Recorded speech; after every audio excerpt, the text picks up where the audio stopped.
Uza. So wase walikuwa nauliza tunatumianga setup gani kushuta wa podcast. Leo niko hapa na the whole setup and the whole crew. Nada tuanze hapa kwa pande ya cameras.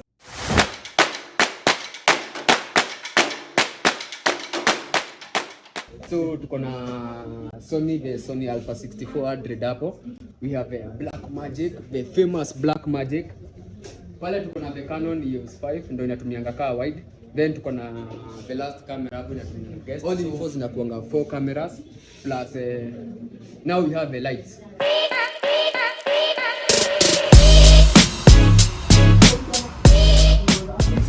Here we have a Staria 300B.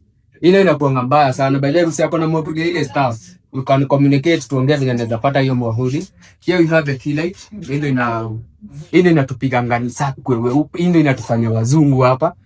Hiyo ndio tunatumia as the key light. Then tuko na the last light there as a finger light. Hizo ndio zinasaidia kuleta full picture original ndio unatuona hapo tukiwa on. Hapa nao tuko na the mics. We have the mono mics. And one of our hosts hapo huyo anakuwa mlemavu mbaya sana. So we use the mono mics connected to a 4 channel sound card over here. Hii ndio inatupea output ya sound, then you connect it to either a laptop or a phone. So ndio setup yote ya podcast. We have the backup. Mimi nataka kuambia say backup sounds are always the best.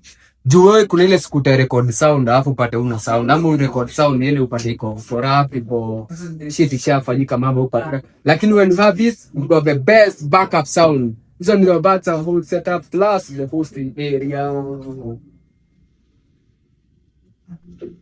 Boom, see you on the next one.